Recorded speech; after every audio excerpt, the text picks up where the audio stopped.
देखिए ये आपका पहला चैप्टर है वैद्युत आवेश तथा क्षेत्र, इलेक्ट्रिक चार्ज एंड फील्ड। तो इसमें सबसे पहले जो टॉपिक है आपके पास वह है विद्युत आवेश का। तो विद्युत आवेश आपका दो प्रकार का होता है, एक होता है धनात्मक आवेश और दूसरा होता है आपका ऋणात्मक आवेश। ठीक है, जो धनात्मक आवेश है आपका प्रोटॉन हो गया, ऋणात्मक आवेश आपका इलेक्ट्रॉन हो गया। अब एक इलेक्ट्रॉन पे कितना चार्ज होता है, -1.6 इंटू 10⁻⁻19 कूलम।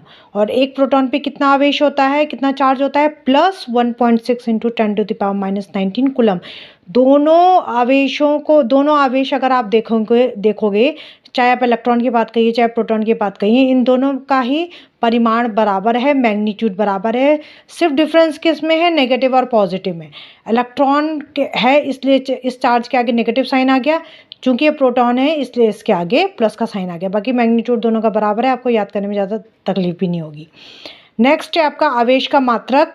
आवेश का यूनिट क्या होती है, यूनिट ऑफ आपका इलेक्ट्रिक चार्ज क्या होता है, तो ऐसा ही मात्रक है आपका कूलम।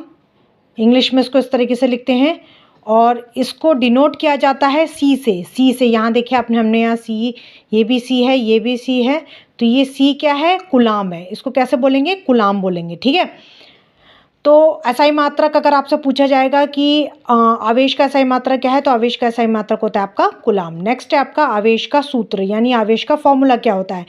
हमने 11th में भी पढ़ा है इलेक्ट्रिक करंट, और छोटी क्लासेस में भी हमने पढ़ा है कि आई की वैल्यू, आई का फॉर्मूला होता है Q/T।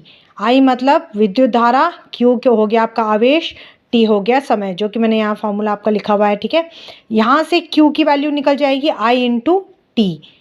तो ये जो हमें फॉर्मूला मिला है Q = I/IT, इसी से हम वीमा भी निकालेंगे जैसे हमने 11th में निकाला था। अब देखिए Q की वीमा क्या होगी, Q की वीमा जो होगी, I की जो वीमा होगी, I की होती है एम्पियर, ये हमने पढ़ा है क्लास 11th में।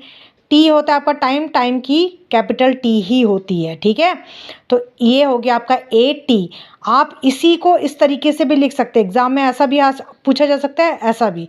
तो दोनों ही फॉर्म आपको पता होना चाहिए, क्योंकि यहाँ m की कोई वैल्यू नहीं है तो m की पावर 0 हो जाएगी, l की कोई वैल्यू नहीं है, l की पावर 0 हो जाएगी, t की यहाँ कितना है, 1 है, तो इसलिए इसकी पावर मैंने 1 रखा है। a कितना है, 1 है, इस a की पावर 1 है, तो यहाँ मैंने 1 रखा है।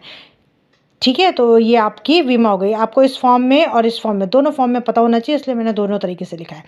फिर देखिए नेक्स्ट, आप कंफ्यूज मत होइएगा कि आवेश का एक दूसरा मात्रक भी होता है जिसे फैराडे बोलते हैं। ठीक है, फैराडे आपका आवेश का एसआई मात्रक नहीं है। आवेश अगर पूछा जाएगा कि आवेश का एसआई मात्रक क्या है, तो आपने कूलम लिखना है, फैराडे नहीं लिखना है। लेकिन इन केस आपको अगर पूछा जाए, आपको ऑप्शन दे दिए जाएंगे, उसमें कूलम नहीं होगा और आपसे पूछा जाएगा कि आवेश का मात्रक बताइए, तो उसमें आपने जो फैराडे अगर ऑप्शन होगा तो आपने उसको टिक करना है। ठीक है, तो आप ध्यान रखिएगा, आवेश का वैसे तो एसआई मात्रक कूलम होता है, लेकिन एक और मात्रक भी होता है जिसे हम फैराडे कहते हैं। और 1 फैराडे कितने कूलम के बराबर होता है, 96,500 कूलम। ये आपको इसको वैल्यू को याद रखना है। ठीक है।